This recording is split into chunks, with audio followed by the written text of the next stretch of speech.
As we continue to watch the relief efforts unfold in Haiti, it's easy to become detached watching this happen through our TV screens. Well, certainly one of the most trusted organizations that have been on the ground since this disaster is World Vision. I'm very pleased to welcome to the show Willard Metzger. Thank you for joining us. Thank you. You are the Director of Church Relations for World Vision, Yes. and not only have you been helping in the coordination of the relief efforts, you, sir, were actually in Haiti when this took place. Tell me a little bit about what that was like. Yeah, it's like nothing I've ever experienced before. I had no idea that earthquakes were so loud. It's like a freight train that came into the bedroom, you know, where we were staying. I had just picked up a crew from the Maritimes, and we were looking at developing a partnership between the city of Fredericton and the area that we're working in, the Central Plateau. And so we just had a late lunch. They had just been flying all day. We finished our lunch about 4 p.m. and then 4:45 we were back in our rooms and getting ready for an evening session that we were going to have at 6. And 4:45 the earthquake hit, and the very place that we were had lunch 45 minutes earlier had been covered in rubble in that time. And at first I thought maybe it was a bomb that hit, because it was such a dramatic shaking, and everything in the room starts falling apart, or I thought maybe a truck at full force had crashed into the building itself. But the earthquake lasted about 30 seconds, and so that's enough time to rule out an explosion, because this keeps on going, or a crash, and it keeps on going. And I remember thinking that this is an earthquake. But I remember thinking then too, but I'm in Haiti. You know, who ever heard of an earthquake in Haiti? Sure. But now that you're back home safely in Canada, to watch it on the news, does it feel like you're completely removed from the situation? Like, I feel like we've become desensitized in a way, because we're sort of bombarded with these images. So I can't imagine having been there and then in turn watching it play out now on the news. Yeah. No, for me it's, I mean, I go to sleep and I'm still in Haiti. This is well over a week now, and still in Haiti. That night, we all spent the night on the street because we had no idea what the structure damage of the hotel was.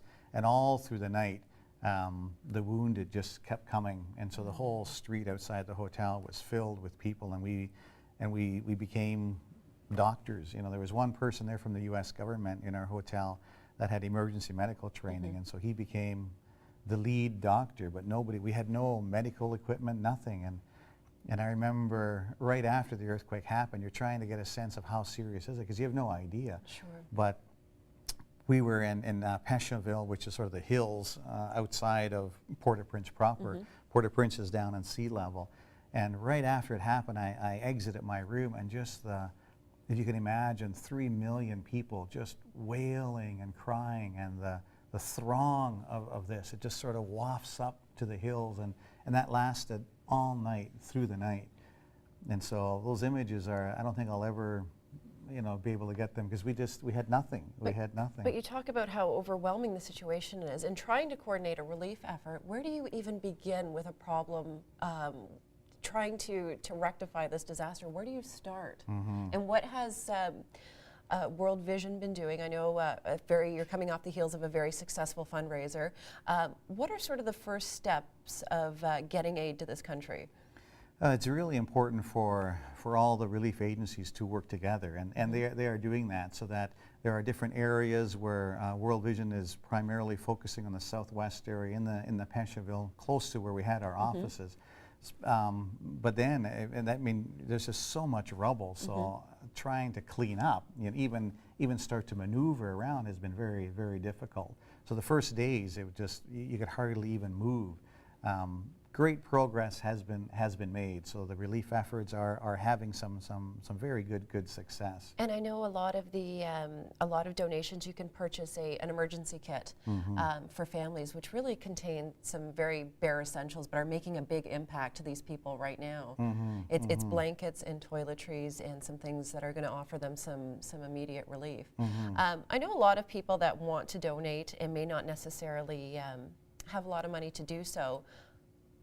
I think people would be surprised that a little bit of money goes a long way in this situation. Yeah, particularly now that the government is matching everything dollar for dollar, so the little bit that you can help with is automatically doubled.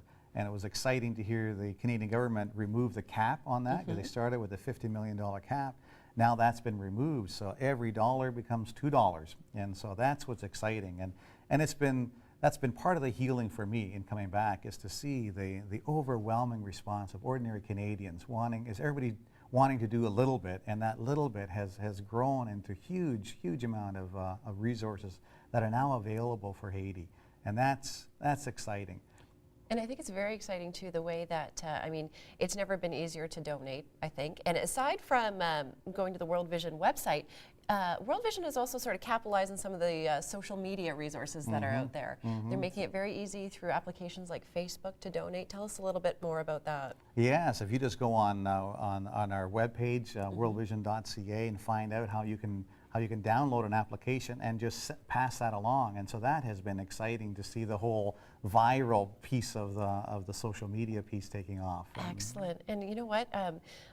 I think a lot of people think that all this relief has sort of filtered into the country, but World Vision really has a longstanding history with Haiti. And tell me a little bit about the team that's on the ground there now. World Vision has been working in Haiti for 30 years and will continue to be a critical piece of the whole rebuilding of Haiti. Our offices were substantially impacted as well. And that's partly what makes this such a unique disaster, because rarely does the capital city get impacted like this. So all the NGOs have rarely been impacted themselves. A lot of our staff are still dealing with their own personal traumas as well, because they've lost family members. Thankfully, nobody has lost immediate family members, but brothers, uncles, extended family, or have their own personal loss of houses. So that makes it difficult as well to keep moving forward.